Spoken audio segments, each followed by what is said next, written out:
Mateo capítulo 27.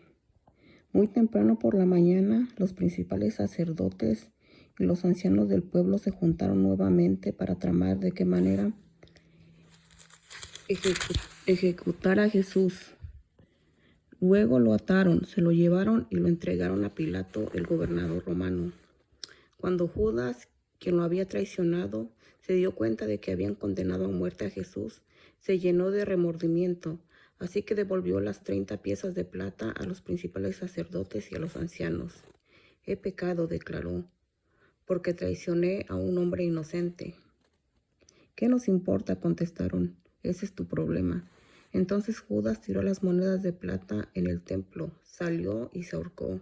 Los principales sacerdotes recogieron las monedas. No sería correcto poner este dinero en el tesoro del templo, dijeron, ya que se usó para pagar un asesinato. Luego de discutir unos instantes, finalmente decidieron comprar el campo del alfarero y convirtieron en un cementerio para extranjeros. Por eso todavía se llama el campo de sangre. Así se cumplió la profecía de Jeremías que decía: tomaron las 30 piezas de plata, el precio que el pueblo de Israel le puso a él, y compraron el campo del alfarero, como indicó el Señor. Jesús se encontraba frente a Pilato, el gobernador romano. ¿Eres tú el rey de los judíos?, le preguntó el gobernador. Tú lo has dicho, contestó Jesús. Entonces, cuando los principales sacerdotes y los ancianos presentaron sus acusaciones contra él, Jesús guardó silencio. ¿No oyes todas las acusaciones que presentan en tu contra?, le preguntó Pilato. Para sorpresa del gobernador, Jesús no respondió a ninguno de esos cargos. Ahora bien, era costumbre del gobernador cada año, durante la celebración de la Pascua, poner en libertad a un preso, el que la gente quisiera, y entregarlo a la multitud. Ese año había un preso de mala fama, un hombre llamado Barrabás. Al reunirse a la multitud frente a la casa de Pilato aquella mañana, él les preguntó: ¿a quién quieren que ponga en libertad? ¿A Barrabás o a Jesús, llamado el Mesías?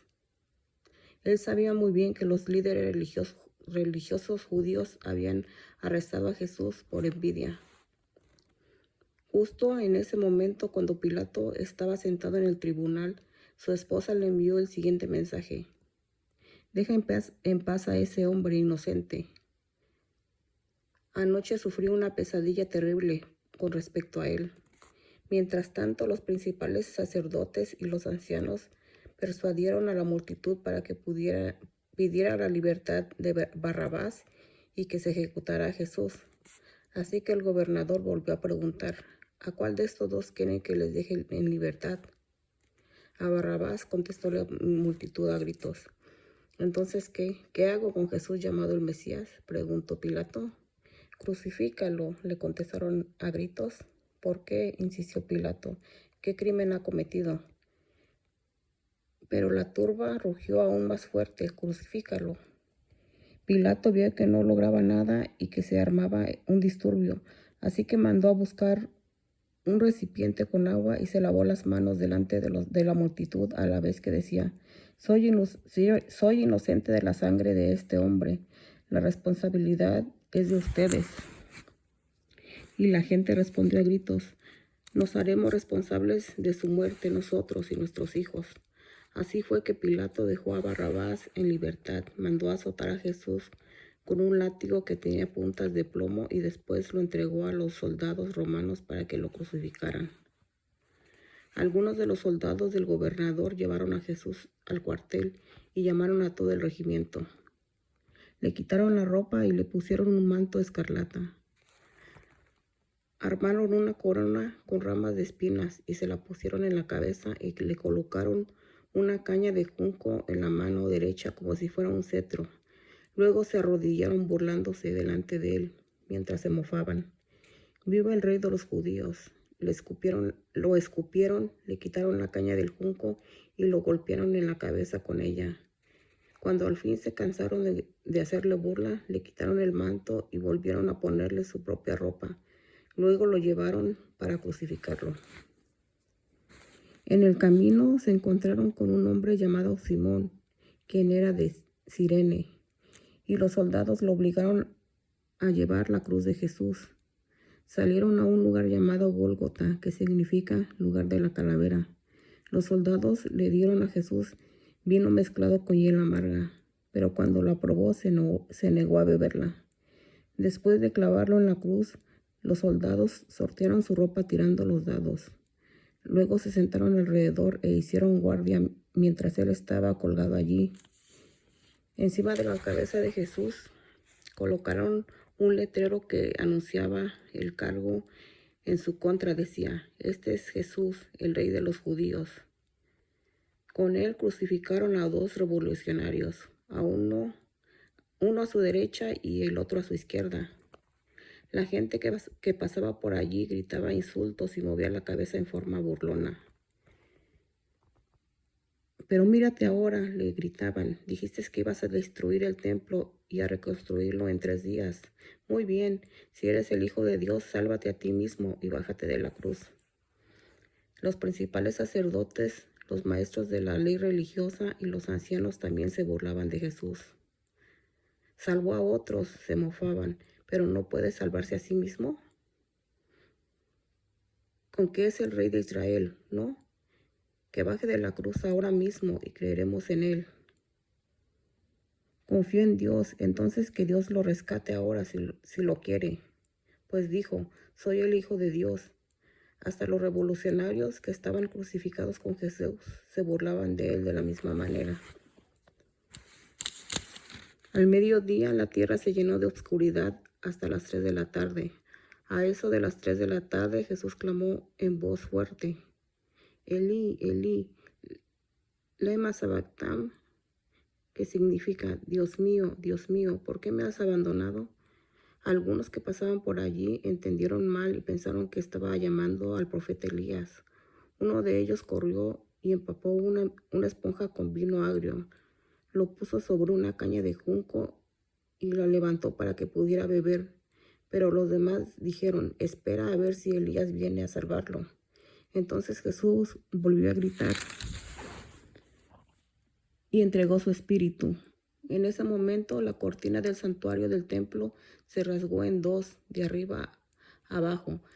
La tierra tembló, las rocas se partieron en 2 y las tumbas se abrieron. Los cuerpos de muchos hombres y mujeres justos que habían muerto resucitaron. Salieron del cementerio luego de la resurrección de Jesús. Entraron en la santa ciudad de Jerusalén y se aparecieron a mucha gente. El oficial romano y los otros soldados que estaban en la crucifixión quedaron aterrorizados por el terremoto y por todo lo que había sucedido.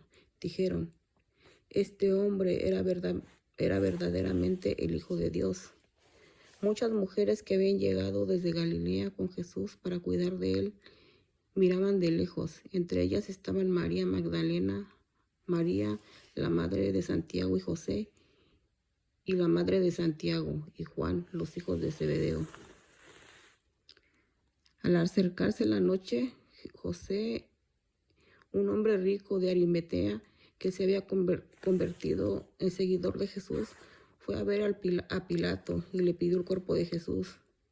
Pilato emitió una orden para que se lo entregaran. José tomó el cuerpo y lo envolvió en un largo lienzo de lino limpio. Lo colocó en una tumba nueva, su propia tumba que había sido tallada en la roca. Luego hizo rodar una gran piedra para tapar la entrada y se fue. Tanto María Magdalena como la otra María estaban sentadas frente a la tumba y observaban. Al día siguiente, que era el día de descanso, los principales sacerdotes y los fariseos fueron a ver a Pilato. Le dijeron: "Señor, recordamos lo que dijo una vez ese mentiroso cuando todavía estaba con vida. Luego de 3 días resucitaré de los muertos. Por lo tanto, le pedimos que selle la tumba hasta el 3er día. Eso impedirá que sus discípulos vayan y roben su cuerpo y luego le digan a todo el mundo que él resucitó de los muertos. Si eso sucede, estaremos peor que al principio". Pilato le respondió: tomen guardias y aseguren la tumba lo mejor que puedan. Entonces ellos sellaron la tumba y pusieron guardias para que la protegieran. El domingo por la mañana temprano, cuando amanecía al nuevo día, María Magdalena y la otra María fueron a visitar a la tumba. De repente se produjo un gran terremoto, pues un ángel del Señor descendió del cielo, corrió la piedra a un lado y se sentó sobre ella. Su rostro brillaba como un relámpago y su ropa era blanca como la nieve. Los guardias temblaron de miedo cuando lo vieron y cayeron desmayados por completo. Entonces el ángel les habló a las mujeres. No teman, dijo. Sé que buscan a Jesús, el que fue crucificado. No está aquí, ha resucitado tal como dijo que sucedería. Vengan, vean el lugar donde estaba su cuerpo. Y ahora vayan rápidamente y cuéntenles a sus discípulos que ha resucitado y que va delante de ustedes a Galilea. Allí lo verán, recuerden lo que les he dicho. Las mujeres se fueron a toda prisa, estaban asustadas, pero a la vez llenas de gran alegría, y se apresuraron para dar el mensaje del ángel a los discípulos. Mientras iban, Jesús les salió al encuentro y las saludó. Ellas corrieron hasta él, abrazaron sus pies y lo adoraron. Entonces Jesús les dijo: no teman, digan a mis hermanos que vayan a Galilea y allí me verán. Mientras las mujeres estaban en camino, algunos de los guardias entraron en la ciudad y les contaron a los principales sacerdotes lo que había sucedido. Se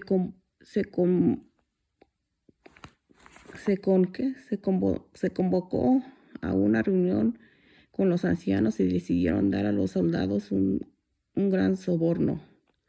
Les dijeron: ustedes deben decir, los discípulos de Jesús vinieron durante la noche mientras dormíamos y robaron el cuerpo. Si llega a oídos del gobernador, nosotros lo respaldaremos. Así no se meterán en problemas. Entonces los guardias aceptaron el soborno y dijeron lo que les habían ordenado. Su historia corrió por todas partes entre los judíos y la siguen contando hasta el día de hoy. Entonces los 11 discípulos salieron hacia Galilea y se dirigieron al monte que Jesús les había indicado. Cuando vieron a Jesús, lo adoraron, pero algunos de ellos dudaban. Jesús se acercó y dijo a sus discípulos: se me ha dado toda autoridad en el cielo y en la tierra, por lo tanto vayan y hagan discípulos de todas las naciones, bautizándolos en el nombre del Padre y del Hijo y del Espíritu Santo, enseñando a los nuevos discípulos a obedecer todos los mandamientos que les he dado. Y tengan por seguro esto, que estoy con ustedes siempre hasta el fin de los tiempos.